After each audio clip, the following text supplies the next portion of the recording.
Donc le thème que nous allons aborder maintenant s'intitule « Endormi malgré les sirènes ». Et il est vrai que ces dernières années, ces derniers mois, et je dirais même plus ces dernières semaines et ces derniers jours, nous avons vu une actualité particulièrement chargée. Mais avant d'aborder ce thème, j'aimerais vous interpeller, j'aimerais m'interpeller également en vous posant une question. Si aujourd'hui vous déteniez, vous aviez en votre possession un terrible secret, est-ce que vous garderiez ce secret s'il était capable, eh bien, d'empêcher une catastrophe terrible? Et la deuxième question que j'aimerais nous poser, vous poser, si cela, alors on peut bien sûr se dire cela dépend de la nature de ce secret, mais en prenant l'image du Titanic ou l'image eh bien, de quelqu'un qui peut par exemple tomber dans la rue, est-ce que notre sentiment premier n'est pas de venir en aide à cette personne, de lui porter secours? Parce que sinon, cela reviendrait eh bien, à ce fameux principe de non-assistance à personne en danger. Et notre monde est à la veille eh bien, d'événements terribles. Et nous allons essayer d'aborder de quelle façon nous pouvons y faire face et exactement ce qui est en train de se mettre en place. Parce que se taire reviendrait eh bien, à la situation où eh bien, nous aurions devant nous le Titanic. Essayez de vous... Alors on s'imagine, nous sommes quelques jours avant que le Titanic ne quitte le port et nous savons ce qui se passe. Est-ce que nous pourrions rester silencieux, sachant toute la souffrance, tous les morts qui vont eh bien, avoir lieu par rapport à cette catastrophe? Je ne pense pas.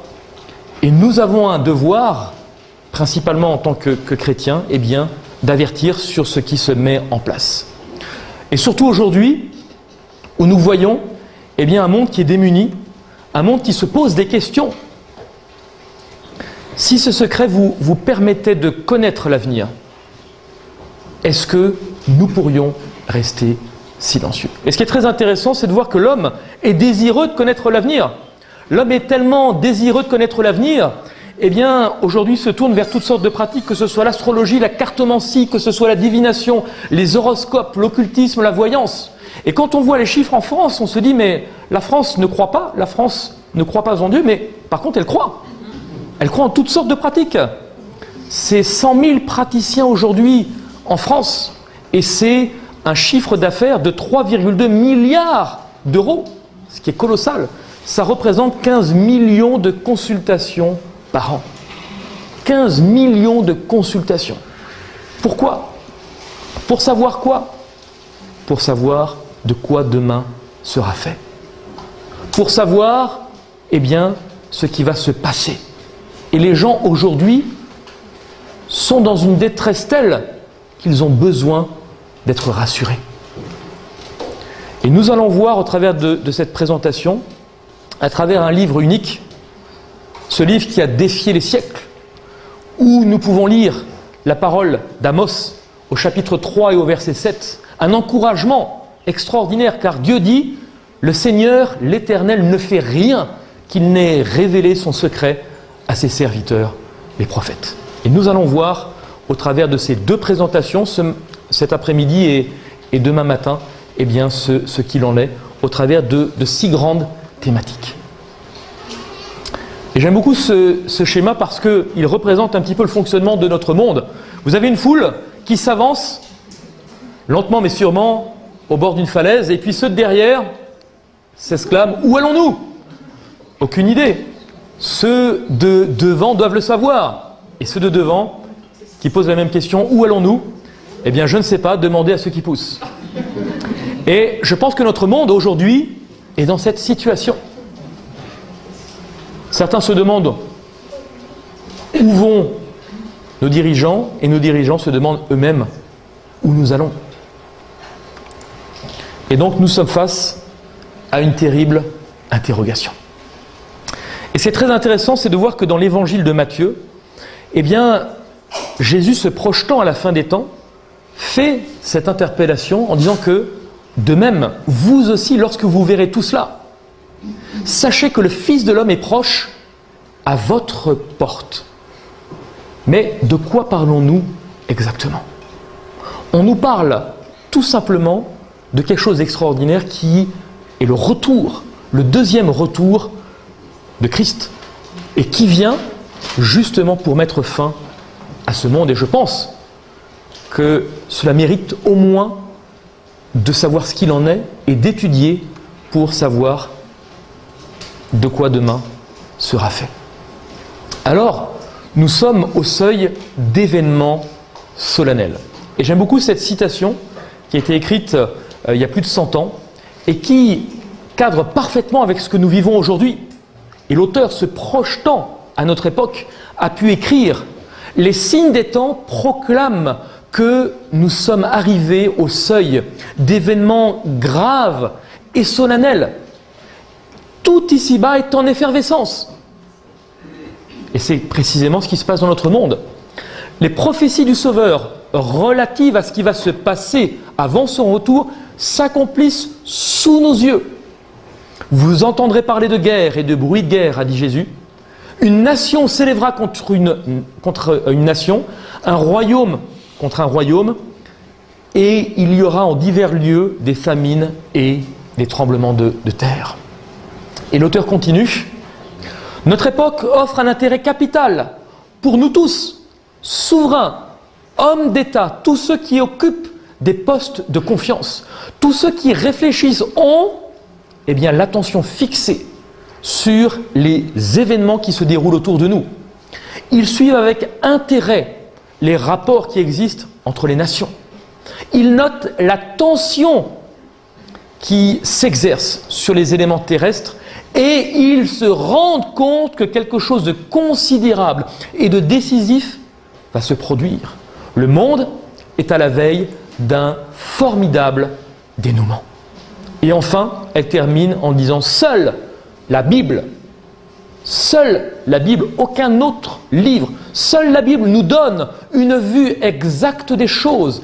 Elle nous révèle les grandes scènes finales de l'histoire de notre monde. Nous parle d'événements qui projettent déjà leurs ombres lugubres ici-bas, nous fait entendre le bruit qui annonce leur approche, bruit qui fait trembler la terre et met les hommes dans un état tel qu'ils rendent l'âme de frayeur. Se pourrait-il que notre monde, croyant comme incroyant, se soit endormi alors que de toutes parts, des sirènes se mettent à sonner de partout? Et nous allons aborder principalement 6 thématiques pour nous montrer de quelle façon nous sommes au seuil d'événements solennels. Dans l'évangile de Marc, nous pouvons lire « Veillez donc, car vous ne savez quand le maître de la maison viendra, ou le soir, ou à minuit, ou au chant du coq, ou le matin, de peur qu'arrivant tout à coup, il ne vous trouve endormis. » Et ce qui est très intéressant, on parle de l'évangile, on peut se dire, seuls les chrétiens se retrouvent dans cela. Mais on peut voir, non seulement dans le monde chrétien, mais dans le monde musulman et dans d'autres dénominations, des gens qui attendent ce retour et qui savent que quelque chose va se produire. Dans 1 Thessaloniciens, chapitre 5, versets 4 à 6, nous lisons « Mais vous, frères, vous n'êtes point dans les ténèbres pour que ce jour vous surprenne comme un voleur, car vous êtes tous fils de la lumière et fils du jour. Nous ne sommes point de la nuit, ni des ténèbres. Ne dormons donc pas comme les autres, mais veillons et soyons sobres. » Et dans la Bible, ce qui est très intéressant, c'est de voir que nous trouvons, un ministère très particulier parmi le peuple de Dieu. Ce ministère, c'est le ministère de sentinelle des temps. Et dans l'ancien Israël, ces sentinelles avaient un but bien précis. Et le terme qui est utilisé dans l'hébreu, tsafas, signifie regarder, observer, veiller attentivement. C'est ce terme de sentinelle. Et on le retrouve dans de très nombreux passages de la Bible, notamment dans Genèse chapitre 31, verset 49. On l'appelle aussi Mitzpah parce que Laban dit que l'Éternel veille, et c'est ce terme hébreu que l'on retrouve, sur toi et sur moi, quand nous serons l'un et l'autre perdus de vue. Un autre texte, dans Proverbe 15, verset 3, « Les yeux de l'Éternel sont en tout lieu, observant les méchants et les bons. » Un troisième texte, « Éternel, le matin tu entends ma voix, le matin je me tourne vers toi et je regarde. » On trouve d'autres catégories de textes par rapport à ce rôle de sentinelle, notamment dans Ézéchiel au chapitre 3 et au verset 17. « Fils de l'homme, je t'ai établi comme sentinelle sur la maison d'Israël. Tu écouteras la parole de ma bouche et tu les avertiras de ma part. » Un autre texte dans Ésaïe, chapitre 62, verset 6. « Sur tes murs, Jérusalem, j'ai placé des sentinelles. Elles ne se tairont jamais. »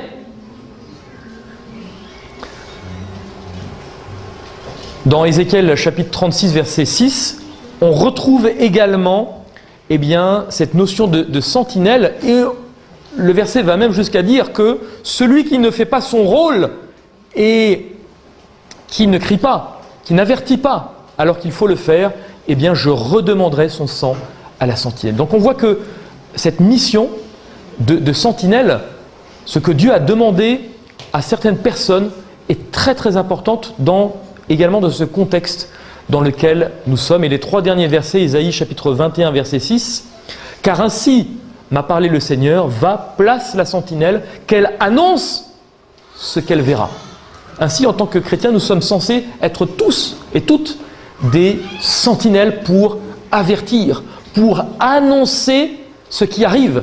Parce que ne pas le faire, serait identique à voir des gens qui montent dans le Titanic, sachant ce qui va arriver, sans rien leur dire. Voilà, et on voit dans Ésaïe 52, verset 8 et Habakkuk, chapitre 2, verset 1, que les sentinelles sont là pour veiller. Et les sentinelles avaient non seulement un rôle important, mais également, elles utilisaient un instrument spécial. Dans Psaume 89, verset 16, nous lisons « Bienheureux le peuple qui connaît le son du chauffard. Il marche, ô Éternel, à la lumière de ta face. » Et dans un livre écrit par un frère qui connaît particulièrement bien ce contexte juif du chauffard, il déclare que l'image du chauffard est à ce titre suggestive. Il s'agit donc de la corne de bélier qu'on utilisait à des occasions solennelles comme la guerre et le jugement. Et les prêtres ont fait sonner du chauffard à l'entrée, à la conquête donc de Jéricho, pour annoncer la victoire, et lors de la fête des expiations. Donc, il servait à l'origine à rassembler après la bataille, à avertir d'un danger et à appeler à l'aide ou encore à avertir quelque chose de nouveau. Et voici à quoi cela ressemble.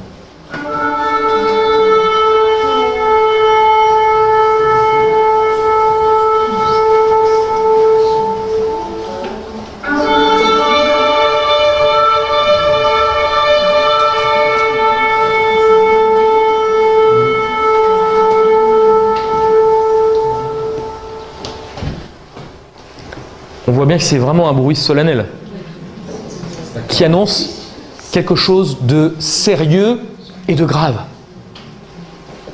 Et nous devons faire sonner le chauffard en tant que sentinelle.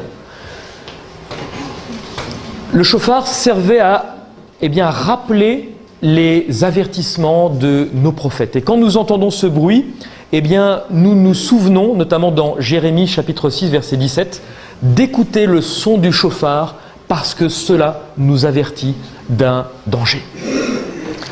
Le prophète est là comme une sentinelle, mais le prophète fait sonner du chauffard pour avertir de ce qui va se passer. Nous pouvons également trouver dans Ézéchiel chapitre 33, les versets 2 à 7, si le peuple du pays prend dans son sein un homme et l'établit comme sentinelle, et si cet homme voit venir l'épée sur le pays, sonne du chauffard et avertit le peuple, et si celui qui entend le son du chauffard ne se laisse pas avertir, son sang retombera sur sa tête. Si la sentinelle voit venir l'épée et ne sonne pas du chauffard, si le peuple n'est pas averti et que l'épée vienne enlever à quelqu'un la vie, celui-ci, donc la sentinelle, mourra dans son iniquité, mais je redemanderai son sang à la sentinelle. On voit la responsabilité, le poids qu'il y avait dans le fait d'avertir le peuple d'Israël. Alors, j'aimerais aborder donc au travers de 6 aspects. Le premier, c'est l'aspect du climat, l'immoralité, l'économie, la géopolitique. Donc les 3 premiers vont être traités maintenant et les 3 suivants, la géopolitique, le communisme et la préparation, vont être traités demain matin. Et le verset que j'aimerais que nous puissions garder en mémoire, c'est le verset de 2 Timothée, chapitre 3, les versets 2 à 5, qui déclare « Car les hommes seront égoïstes, et on se projette à la fin des temps, amis de l'argent, fanfarons, hautains, blasphémateurs, rebelles à leurs parents, ingrats, irreligieux, insensibles, déloyaux, calomniateurs, intempérants, cruels, ennemis des gens de bien, traîtres, emportés, enflés d'orgueil, aimant le plaisir plus que Dieu, ayant l'apparence de la piété, mais reniant ce qui en fait la force. Éloigne-toi de ces gens-là. » Et c'est vrai que cela demande une préparation spirituelle, c'est-à-dire la transformation du caractère, parce que si nous poussons ce cri, si nous soufflons du chauffard pour avertir, eh bien cela doit passer par la transformation du caractère, une préparation physique également, nous l'avons vu, une préparation pratique, mais également, ça c'est l'aspect personnel, mais après une démarche et une orientation plus collective, une démarche de témoignage, une démarche d'avertissement, une démarche et un appel à sortir des systèmes qui malheureusement vont dans le mauvais sens, et également une démarche collective par rapport au concept que l'on peut trouver dans l'Ancien Testament et qui correspond aux cités de refuge. Et donc dans Matthieu 24, versets 32 à 34, Jésus utilise la comparaison du figuier. Dès que ses branches deviennent tendres et dès que les feuilles poussent, vous connaissez que l'été est proche. De même, quand vous verrez toutes ces choses, sachez que le Fils de l'homme est proche à la porte. Je vous le dis en vérité, cette génération ne passera point que tout cela n'arrive.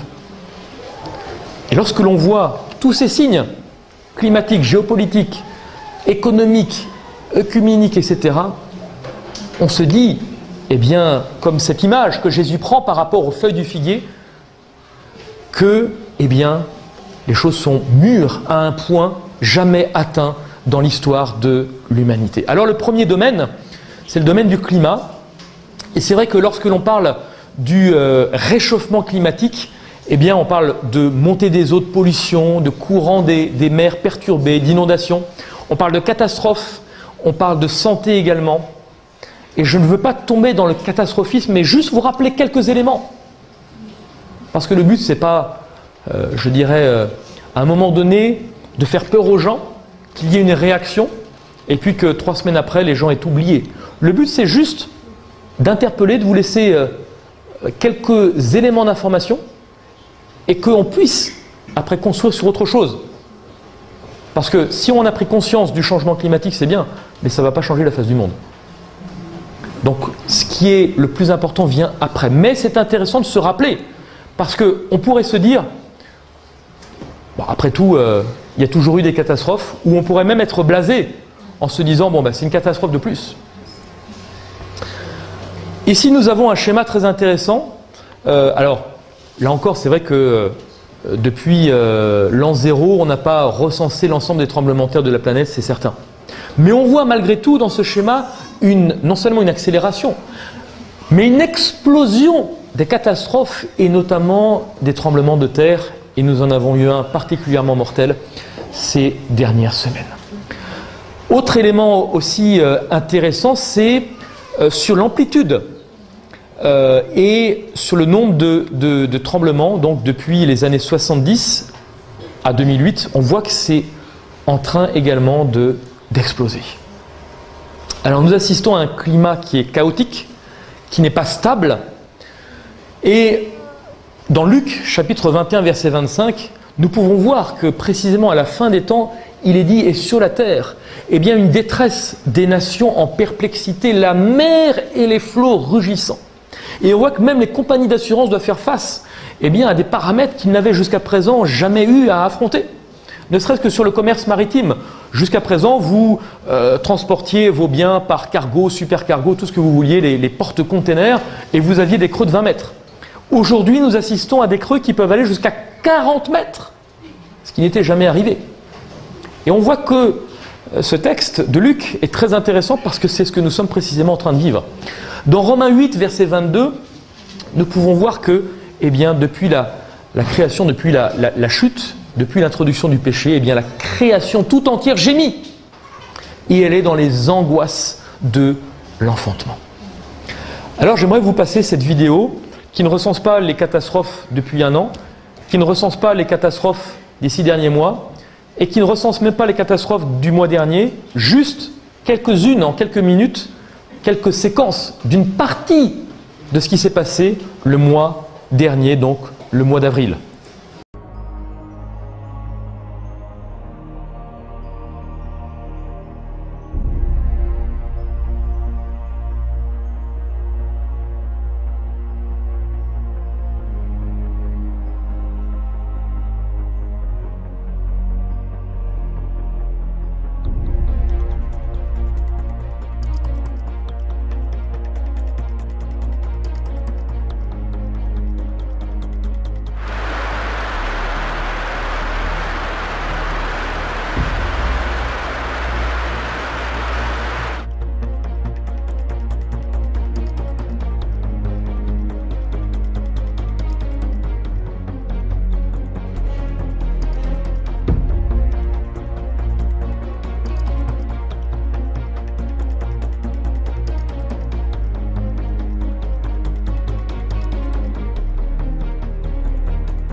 Severe storms, flooding rains, and high winds cutting across so much of the country. It may be spring, but the extreme weather season is just getting started.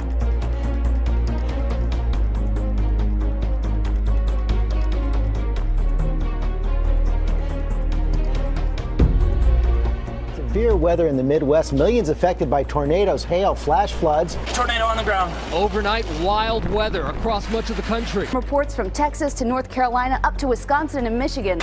This morning in North Carolina, they're cleaning up after hail cracked windows and damaged cars. In Idaho, roads in need of a good plow after nearly 6 inches of hail hit the ground. A massive tornado crossing a highway in Rochelle, Illinois. Look at there goes cars. What? Oh I saw headlights go flying. Oh my God. What an unbelievable storm.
earthquake measuring 6.4 on the Richter scale struck Taiwan. Almost at the same time, a magnitude 6.8 earthquake hit around the waters of Okinawa in Japan.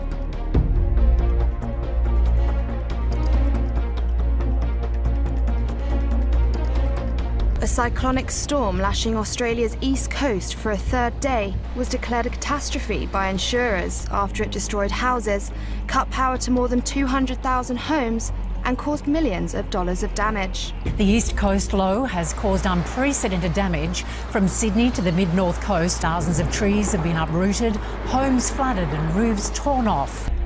El volcán atrás. Wow.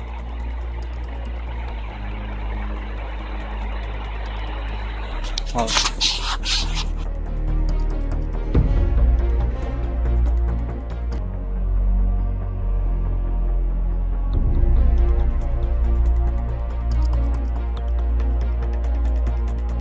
Heavy rainfall in Temanggung, central Java, has caused a landslide. 3 hours of heavy rain hit steep slopes around the village, triggering the slide. It is a rare sight indeed. It happened today over West Oahu. Have you ever seen anything like that before?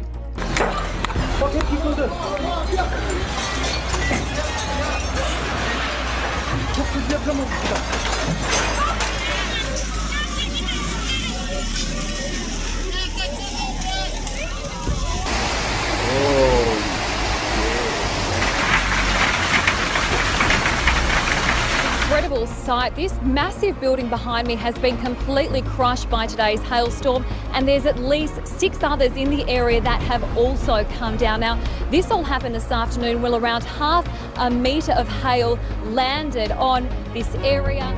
At least 12 people have been killed in Salvador. Heavy rain caused scores of mudslides, 2 of which turned deadly. It rained 7.8 inches in 24 hours. Massive wildfire in northern Ukraine is spreading, with the flames rapidly spreading towards the former Chernobyl nuclear power plant. Emergency crews are trying to control the fire, which already engulfs a large part of a 400-hectare forest. Oh my God!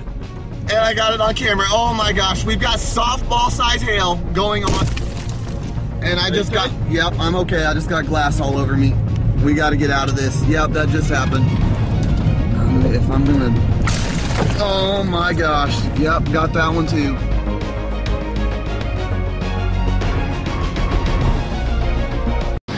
Voilà, ça c'est juste une partie, une petite partie de ce qui s'est passé le mois dernier.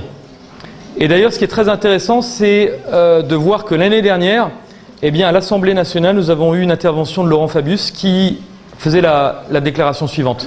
La parole est à Monsieur Laurent Fabius, ministre des Affaires étrangères et du Développement international. Monsieur le Président, nous avons, s'il vous plaît, nous avons 500 jours pour éviter une catastrophe climatique. Et là, voici ce qui est projeté dans les prochaines semaines ou prochains mois.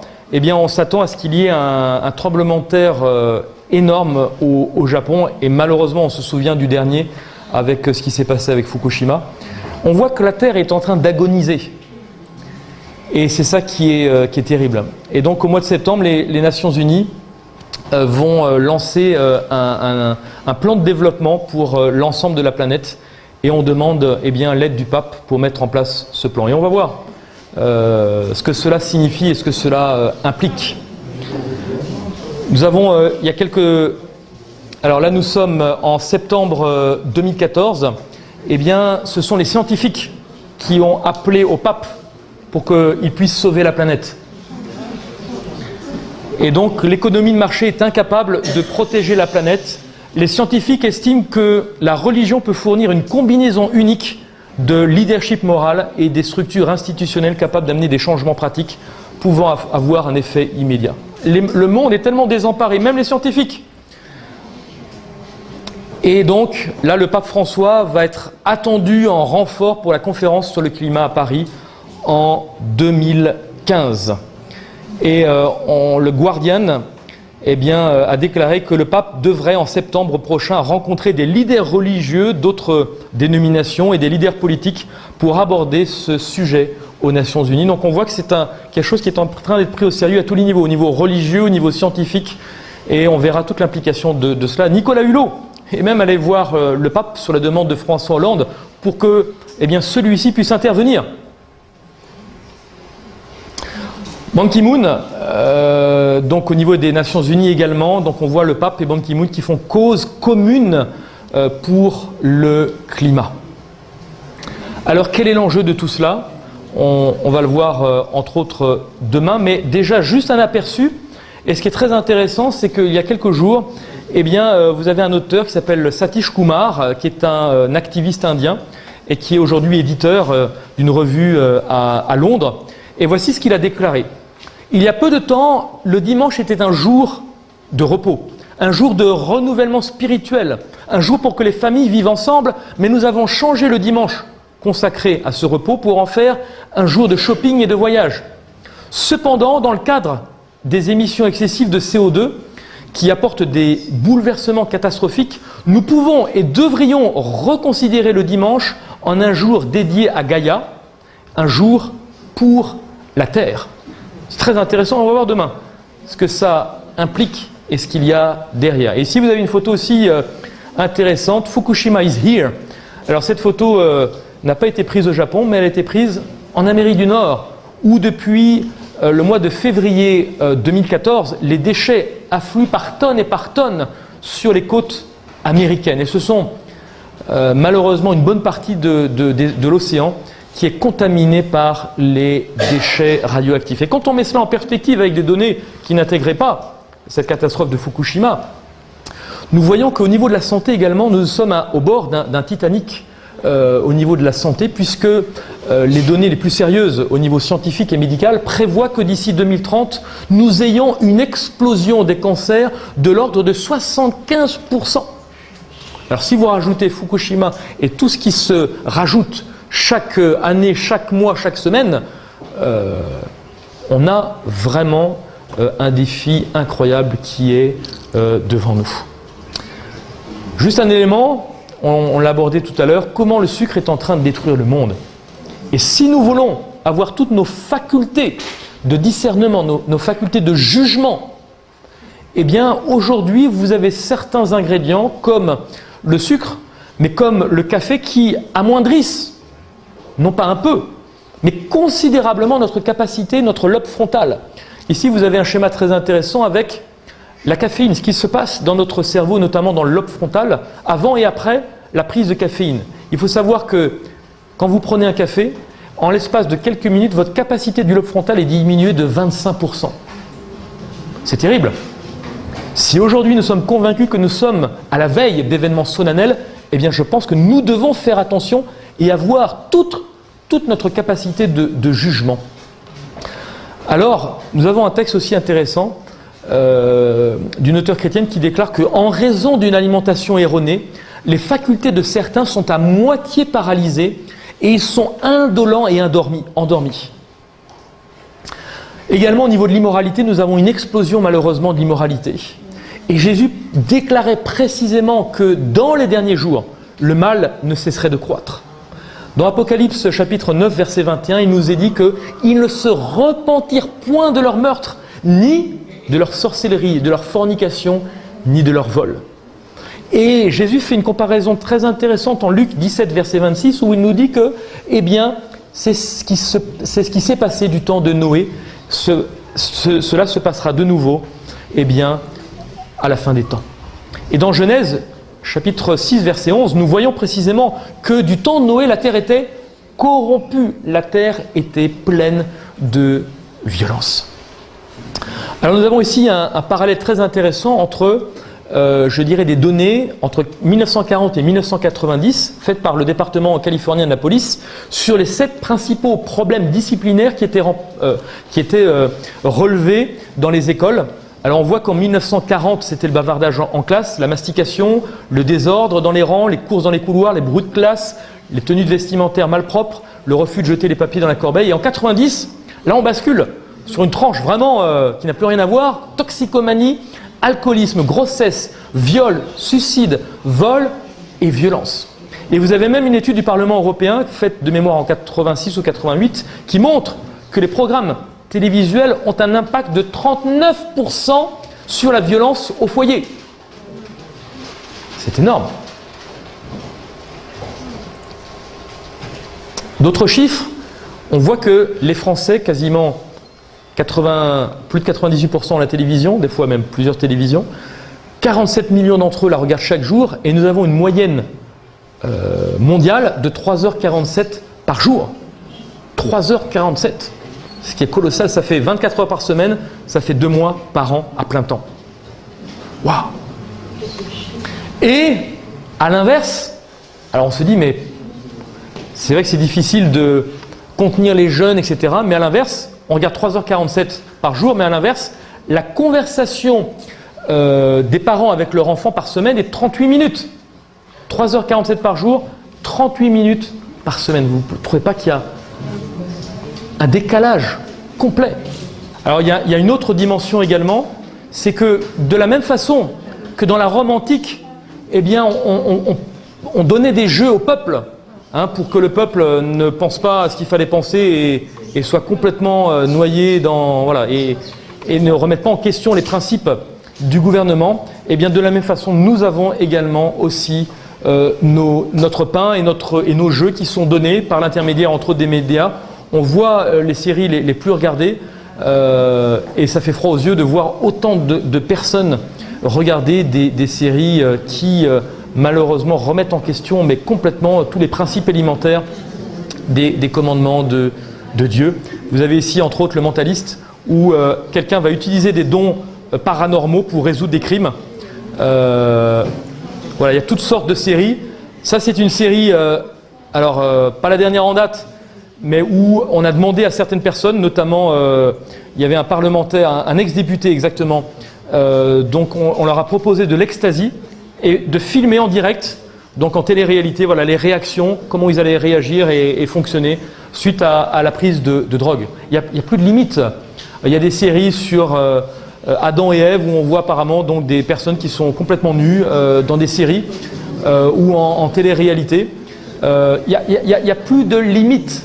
C'est terrible. Ça ici, c'est l'explosion des ventes de vidéos et de magazines qui sont liés au sexe. Hein, on voit une explosion mais considérable. Et on voit dans 2 Timothée 3, 1 à 5, sache aussi que dans les derniers jours, des temps difficiles surviendront. Les hommes seront amis du plaisir plutôt que de Dieu.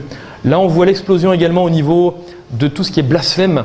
Avant, même à la télévision, vous n'aviez absolument aucun gros mot, aucun blasphème, rien, aucun mot de travers. Et aujourd'hui, c'est devenu, c'est rentré dans le langage courant et à chaque phrase, eh bien, on peut voir des mots qui sont employés qui, malheureusement, n'honorent pas Dieu. On voit dans 1 Corinthiens chapitre 6, verset 9, « Ne savez-vous pas que les injustes n'hériteront point du royaume de Dieu? Ne vous y trompez pas, ni fornicateurs, ni idolâtres, ni adultères, ni efféminés, ni ceux qui abusent d'eux-mêmes avec des hommes, ni voleurs, ni avares, ni ivrognes, ni outrageux, ni ravisseurs. » Et c'est vrai que il y a quelques jours, nous avons eu une prise de position de l'Église protestante unie de France par rapport à la possibilité de bénir des mariages homosexuels. Et on voit que, alors ce qui est très intéressant, c'est de voir les arguments utilisés en disant que, on voit le responsable ici qui dit, mais de toute façon, nous ne prenons pas de position au niveau moral. Alors pour un chrétien, c'est énorme. Et on voit ce qui est très intéressant de l'autre côté, eh bien, des pasteurs qui disent que c'est une honte, pasteurs protestants, et qui disent même eh bien, que des membres aujourd'hui sont venus les voir eh bien, pour sortir de leur église parce que c'est une abomination. Le processus a été à la fois long et à la fois accéléré dans les derniers temps. Long parce que depuis très longtemps, notre Église cherche à mieux aller à la rencontre de nos contemporains, à les rencontrer là où ils en sont, dans leurs questions et les interrogations. Et puis bien sûr, les débats autour du mariage pour tous, comme on dit, ont relancé la question il y a 3 ans, 2 ans, et nous ont conduit à la remettre sur la table. Donc depuis 18 mois, les paroisses, les régions travaillent, étudient, rencontrent, discutent. On fait des synthèses diocèse en novembre dernier et ce synode qui s'est tenu ces 3 derniers jours vient mettre un terme à ce processus de travail profond et partagé. Justement, on ne peut pas s'empêcher en cette mi-journée de faire le parallèle avec ce qui se passe au sein de l'Église catholique, les conservatismes, la forte opposition au mariage pour les couples de même sexe, même mariage civil d'ailleurs. Comment expliquez-vous cette différence, ce contraste par rapport à votre Église, l'Église protestante ? Je ne suis pas sûr que ce soit des questions de conservatisme ou de progressisme. Vous savez, une question comme le mariage de personnes de même sexe, une question qui touche aux convictions, mais aussi à l'histoire personnelle, à l'histoire intime. Et chacun avance comme il peut par rapport à ce qui peut être vécu légitimement comme des bouleversements. Mais la différence vient sans doute du fait que pour les protestants, les questions de mœurs, de morale, d'éthique relèvent de la responsabilité et de la liberté personnelle avant tout. Et dans notre travail, nous n'avons pas du tout cherché à donner une doctrine ou une morale qu'il faudrait mettre en pratique, mais au contraire à permettre d'avancer ensemble dans cette réflexion responsable et libre. J'assume tout à fait une position un peu réac, mais en même temps, je l'argumente sur la base de la lecture biblique, qui est pour moi le fondement. Si on perd le fondement des écritures bibliques, moi je ne sais pas où on va. Et on est parti. Guillaume de Clermont est pasteur depuis plus de 20 ans. Parce qu'il est en profond désaccord avec la décision prise ce week-end par son Église, il ne bénira pas les couples homosexuels. Et pour cela, il s'appuie sur la Bible. Dieu fit l'homme et la femme, c'est pourquoi l'homme quittera son père et sa mère, s'attachera à sa femme, et les 2 époux deviendront une seule chair. Jésus fait référence au livre de la Genèse, dans lequel ce texte se trouve. Cette parole de la Genèse, elle pose au cœur du couple l'altérité sexuelle. Et donc il y a une contradiction pour moi à bénir le couple homosexuel, alors que dans les textes bibliques, l'altérité sexuelle, qui n'est pas dans un couple homosexuel, est au cœur du couple. Guillaume de Clermont vit probablement la crise pastorale la plus difficile depuis sa nomination de pasteur. Déstabilisé, blessé même, il redoute que cette décision ne fasse partir un certain nombre de croyants. Certains ont déjà franchi le pas. Et puis tout à l'heure, là, j'ai reçu un email d'un monsieur dans la région qui dit compte tenu de sa décision, je démissionne du conseil presbytéral de l'église où je suis engagé. C'est quand même pas rien, c'est un conseil presbytéral, c'est des élections, il est élu pour 4 ans, il claque la porte, il y en aura d'autres.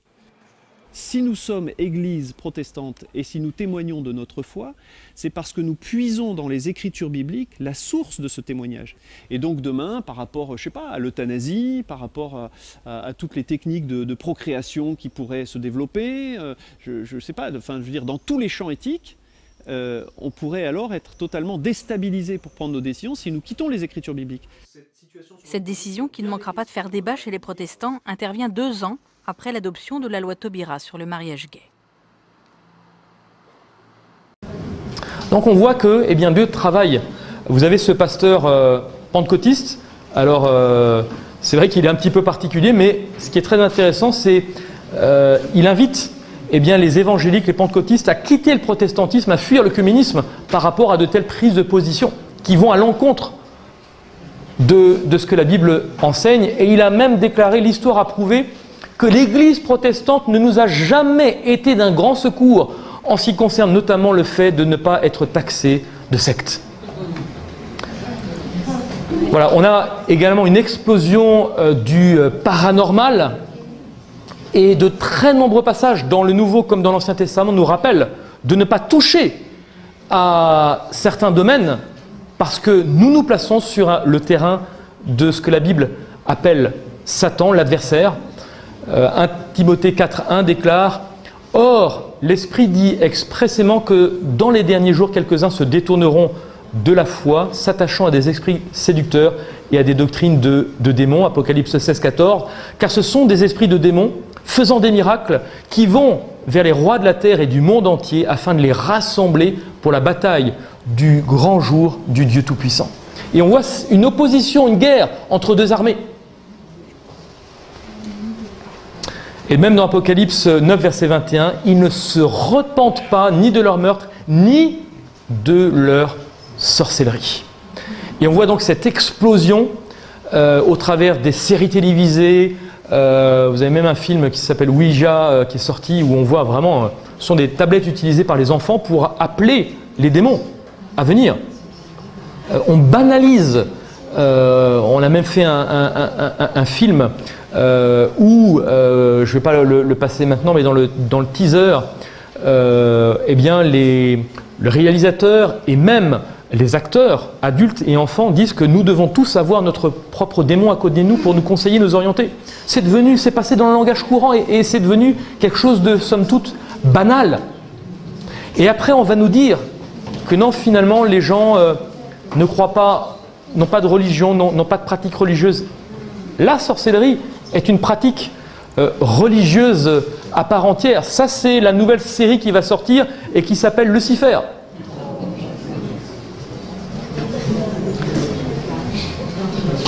Il n'y a même plus besoin de se cacher. On affiche les choses au grand jour. Ici, vous avez également quelque chose de très intéressant, c'est l'explosion des apparitions au niveau des ovnis. Alors, on pourrait faire une conférence uniquement là-dessus pour voir ce qu'il y a derrière. Et c'est d'ailleurs très très intéressant. Et donc, on voit cette explosion. Également, d'autres chiffres où on voit qu'il y a également une explosion par rapport au nombre d'apparitions mariales. Et notamment aux États-Unis, où là c'est l'explosion la plus forte. Et on voit que grâce à ce type de manifestation, eh bien, nous avons une inversion, un nombre considérable de protestants, d'évangéliques qui se convertissent au catholicisme. Et une catholique d'ailleurs a voulu enquêter sur le sujet pour attaquer les protestants et pour dire que la position protestante n'est pas tenable et que la position catholique est la seule qui tienne la route. Et après enquête, elle a écrit un livre qui s'appelle, alors c'est un livre en allemand, qui s'appelle La face cachée de la Mère de Dieu. Et finalement, sa conclusion a été de dire eh bien, que les apparitions de Marie sont des apparitions de démons. Waouh! Dans l'Évangile, nous trouvons quelque chose d'extraordinaire où nous voyons que la vérité doit être à même de nous rendre libres. Et c'est le message central, c'est le cœur de l'Évangile.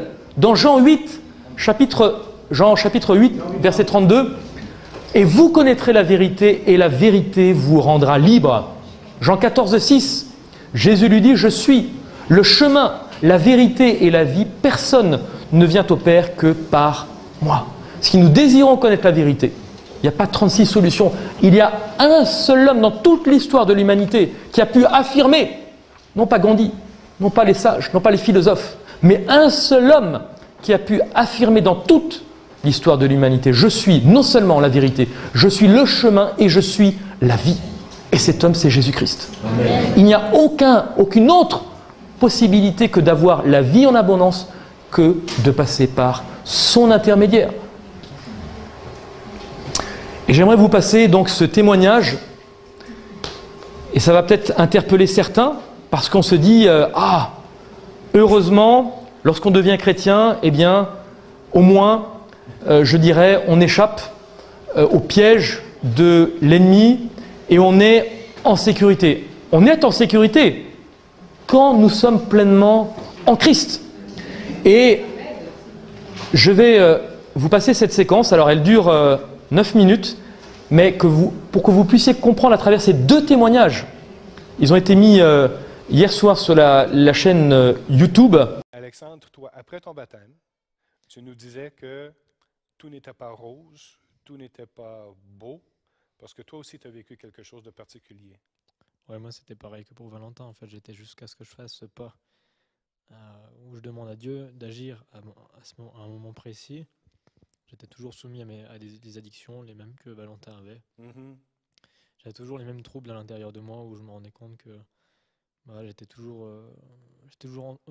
empris de quelque chose, en fait, qui m'empêchait de vraiment aller vers Dieu librement et de me sentir épanoui dans ma relation avec lui et avec les autres même, puisque quand on est esclave, comme il dit, c'est un mot fort, mais ça exprime vraiment concrètement dans quel état on est à ce moment-là. On est comme attaché, voilà, enchaîné on est comme à quelque enchaîné chose. par des choses qu'on voit même pas. Donc en fait, on peut même pas les décrire. On peut pas dire, mais écoute, c'est quelque chose comme ça. On peut même pas le dessiner en fait.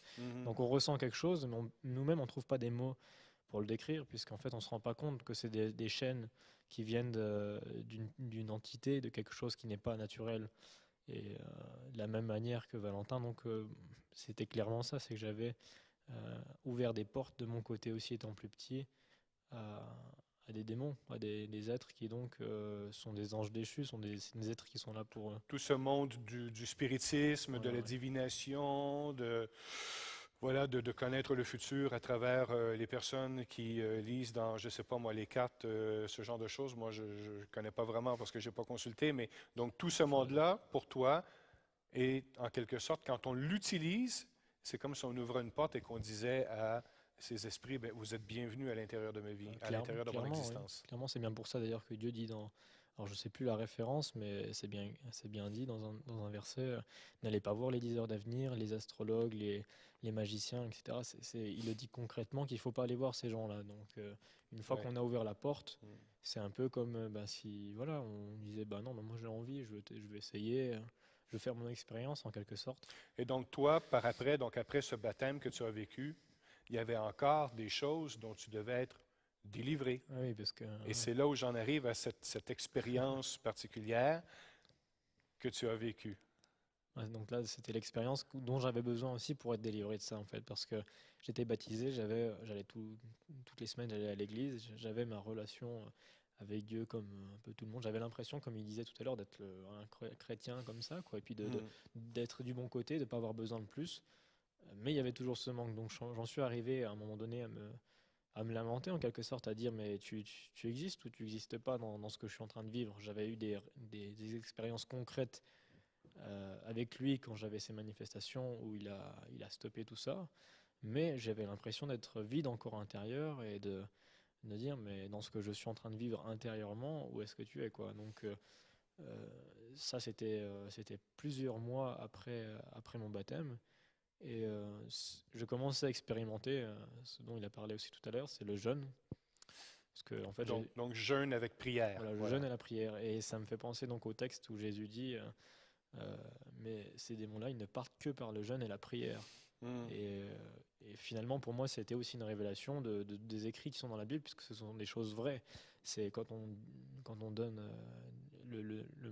une phrase pour décrire un peu la Bible, on dit la parole vivante. Pour moi, aujourd'hui, je le comprends beaucoup mieux, puisqu'en fait, tout ce qu'on peut apprendre dans l'Évangile et dans ce que donne comme conseil et comme ordonnance Jésus, si on l'expérimente, on se rend compte que c'est du concret, c'est du réel, c'est des choses qui arrivent et que ce ne sont pas juste des mots sur du papier. Donc j'ai jeûné, j'ai prié. J'ai fait ça de manière très courte, hein, pour commencer. J'ai fait un jeûne qui a été du midi jusqu'au soir. J'ai mangé le matin et puis j'ai dit voilà, maintenant aujourd'hui je vais passer le reste de ma journée à jeûner. Et arrivé le soir, c'est là où j'ai pris moi l'engagement de me dire ben voilà, je vais être complètement à toi aussi.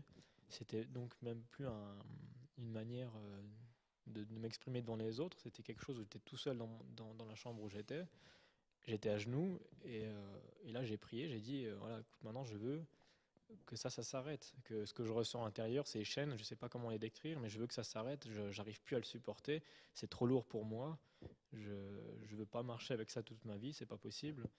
Et ces choses-là, c'est des choses que dans le monde entier, tout le monde vit un petit peu, en fait, quand on est dans le monde. C'est des chaînes vraiment qu'on peut pas décrire, mais qui nous rendent esclaves, et on se dit mais pourquoi je ressens ça? Ça peut être des tourments du passé, ça peut être des choses voilà, qui nous accablent parce que c'est des addictions dont on n'arrive pas à s'empêcher d'être soumis. Alors à ce moment-là, j'étais vraiment on va dire dans l'agonie parce que j'en pouvais plus, quoi, et j'étais donc, comme on disait, déjà baptisé, mais j'avais pas fait ce pas. Donc je me suis mis à genoux, j'ai jeûné. Et là, c'est la prière que j'ai faite. Alors, sur le moment, c'est sûr que là, c'était avec le cœur, puisqu'il y avait les émotions. Voilà, je suis allé chercher au fond. J'ai dit, voilà, j'ai besoin de toi. Maintenant, je me repens aussi de tout ce que j'ai pu faire, même jusqu'à aujourd'hui. Je veux plus faire partie de ce chemin que tu n'aimes pas et que je n'aime pas non plus, finalement, après expérience. Je veux plus en faire partie. Je veux faire quelque chose de nouveau, de pur, de sain, et quelque chose qui va surtout m'apporter le bonheur. C'est ça qu'on cherche, quoi, c'est le bonheur. Donc vraiment un cri vers le Seigneur, voilà, pour connaître quelque chose de différent, pour vraiment connaître la relation avec Dieu. Et il se passe quoi après cette prière? Donc je prie, et c'était le soir, donc je vais me coucher après cette prière forte qui a duré quelques minutes. Et puis, arrivé à 3 h du matin, je me réveille. Et je ne sais pas pourquoi, je me réveille comme si c'était le matin.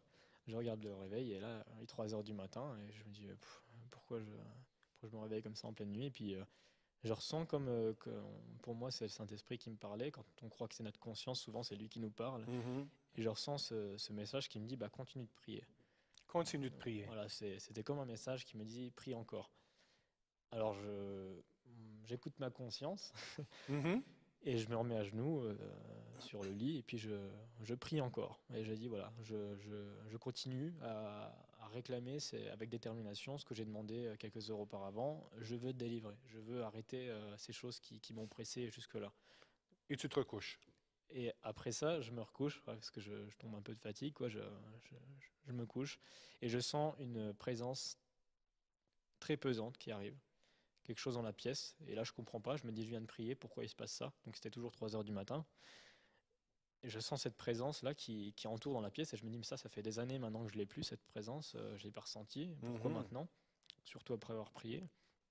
Finalement je me rendors quand même, et juste au moment, je sais pas s'il y a un moment clé entre l'éveil et le sommeil, mais juste au moment où je commence à m'évader dans mes rêves et tout ça, là, il se passe quelque chose que j'avais encore jamais eu avant, c'est que j'entends, là j'ai vraiment entendu des voix très concrètes, c'était pas seulement dans ma tête, j'entendais vraiment une voix qui disait « Il n'est pas là ton Jésus, il n'existe pas, c'est pas la peine de l'appeler, il n'existe pas, il n'est pas là ». Mais une voix très forte et voilà, était aussi pesante que la sensation que j'avais d'une présence dans la pièce. Et là, je commence à vraiment me réveiller encore une fois et je me dis « Oula, qu'est-ce que c'est ? J'avais jamais entendu ça ». Et cette voix qui me parlait, c'était clairement pas celle de Dieu ou de Jésus-Christ en qui je croyais. Donc j'ai bien compris que là, il commence à se passer quelque chose de très très spécial, encore une fois. Et là, j'entends une voix qui vient au-dessus de cette voix-là, qui est encore plus forte, on va dire, mais qui celle-là n'est pas... voilà, ça ne me donne pas envie de me cacher sous ma couette. Une voix qui dit tu vas voir ce que je vais faire. Et là... c'est le réveil. Juste après que j'entende cette voix, je me réveille et je sens une force à l'intérieur de moi qui vibre dans tout mon corps, qui me fait vibrer, comme un frisson, mais qui venait de l'intérieur, vraiment très très fort. Et j'entends le bois autour de mon lit qui craque, le bois de la pièce, c'est tout en parquet et le bois pour les murs. J'entends tout craquer et là je sens comment dire, quelque chose qui sort de moi en fait. C'était vraiment très, très concret. J'avais vraiment l'impression de sentir comme un poids en fait qui sort de mon corps et je me sentais comme vraiment tout léger juste après ça. Donc là j'étais bien réveillé. Et là je me remets à genoux et puis là je viens de comprendre en fait que je venais d'être délivré de quelque chose de très concret. C'était celui qui venait de me parler en fait juste avant la dernière voix et qui me disait il n'est pas là ton Jésus-Christ. À ce moment précis, je venais de comprendre que j'avais un démon en moi et à ce moment précis aussi, je venais de comprendre que je venais d'en être délivré parce que j'avais demandé à Dieu de faire quelque chose très fort à ce moment-là aussi, quoi. Voilà, et ce témoignage est très intéressant parce qu'on peut se dire, voilà, on peut être dans l'église, tout semble aller en apparence, mais si nous n'avons pas mis de côté certaines pratiques, si nous n'avons pas demandé au Seigneur de nous en libérer pleinement, eh bien malheureusement, les choses peuvent revenir tant que ce n'est pas définitivement résolu. Et j'aime beaucoup cette image. Quand on veut attraper un singe, c'est très simple. Très très simple. First, he laboriously drills a hole in a giant ant when he's sure a baboon is watching him because he knows baboons are incurably inquisitive. Next, he puts some wild melon seeds. On fait un petit trou sur lequel il puisse passer tout juste la main et on met des friandises à l'intérieur et là, ça marche à tous les coups. Le singe va passer sa main, va saisir les friandises et il lâchera jamais.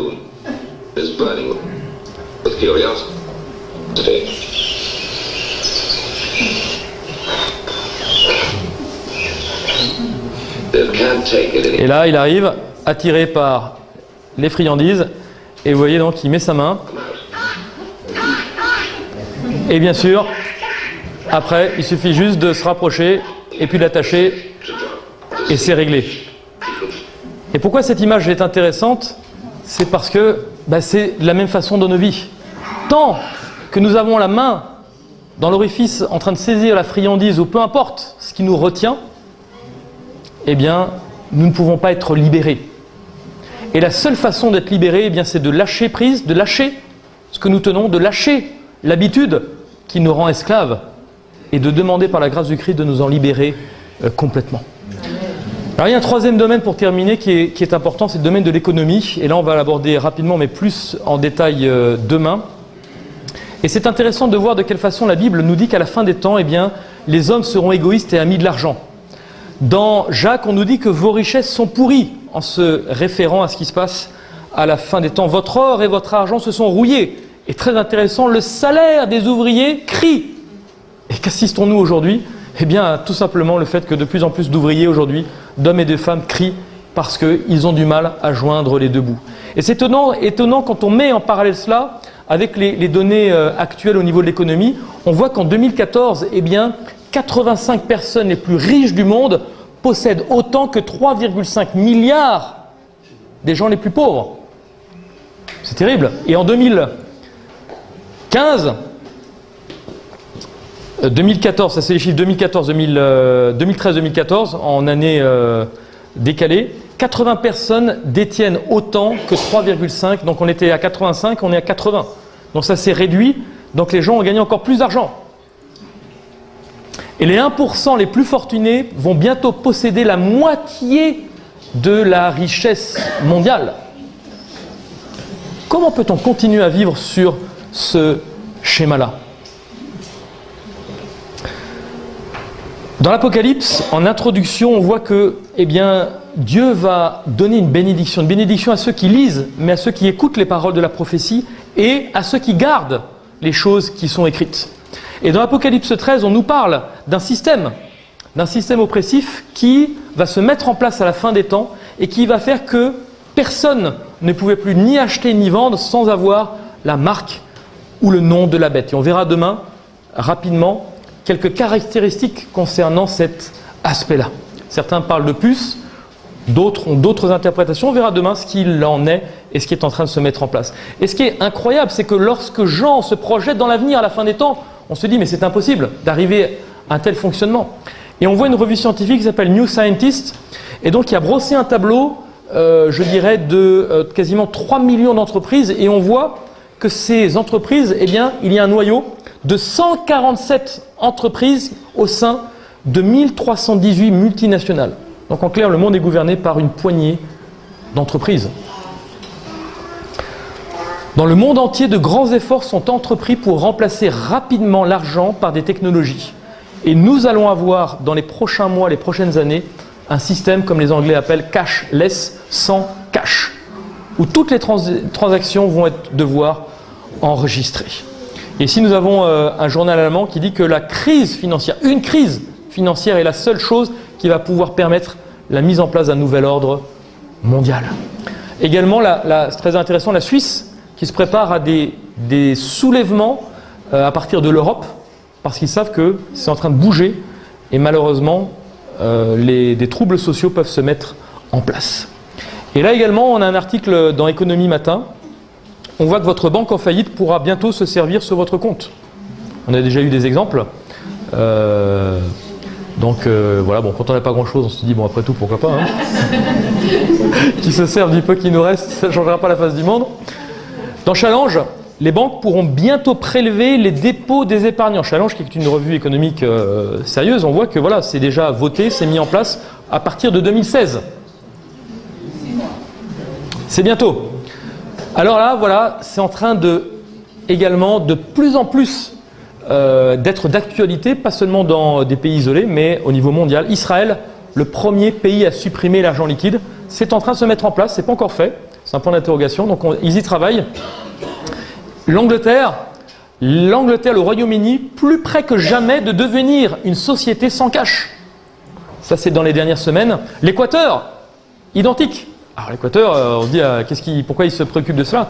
L'Équateur également est en train de travailler sur un système sans cash. Le Nigeria est en train de travailler sur la mise en place d'une carte bleue qui fasse également pièce d'identité. Donc on est en train, même en Afrique, je dirais, de digitaliser un petit peu l'ensemble des paiements. Voilà, ça est en train de se mettre en place. Et là, très récemment, l'économiste en chef de la Citibank a proposé, pour résoudre les problèmes, de supprimer, d'abolir le cash ou l'argent liquide pour résoudre la crise économique. Le Danemark va devenir peut-être le premier pays à bannir ou à mettre de côté l'argent liquide. Ça aussi, c'est tout récemment. Et puis, dernier article, l'argent liquide va peut-être disparaître dès 2020 en Norvège. Donc on voit que ce n'est pas un cas isolé, c'est de plus en plus quelque chose qui est d'actualité. More now of our special coverage here tonight, life in the U.S. in 10 years' time. By that time, there may be all kinds of new ways to safeguard and identify all those things that make each of us unique, our faces, even our fingerprints, even our eyes. Here now with more on the future of technology, NBC's Tom Costello. The year is 2017. You're rushed to a hospital unconscious with no ID or medical history, but thanks to a microchip under your skin, it's all there. Science fiction 20 years ago, but a biometric reality today. The technology is based on answering one simple question. Am I who I say I am? Already, fingerprints and iris scans verify passenger identities at airports. Within 10 years, that technology may be even more widespread. And look for more complex facial recognition programs that scan a crowd of thousands looking for a single terrorist. Today's facial recognition software starts with the eyes. Then it maps out the contours of the face and compares that against a database of millions, a database that's growing by the day. What's next? At the University of Bath in England, researchers predict big changes for consumers. I think it is possible to free us completely of our wallets and keys using biometric technology, if that's what people want in 10 years' time. In fact, it's already here. The latest home security locks use fingerprints to control deadbolts. And at the Jewel Osco grocery store in Chicago, some customers pay using their fingerprints. No paper or plastic. You don't really need anything other than your hand, and you already got that with you. So will future department stores scan our irises, like in the movie Minority Report, then offer products catered to who we are? Hello, Mr. Yakamoto. Welcome back to the Gap. Experts say that technology is here now. The challenge is to safeguard our privacy in a brave new world. Tom Costello, NBC News, Alexandria.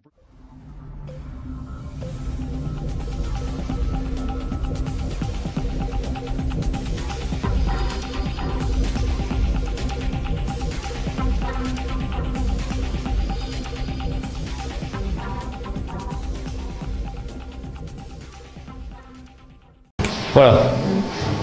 Donc ils sont en train de travailler sur un système avec l'implantation d'une puce électronique dans les prochains mois aux États-Unis.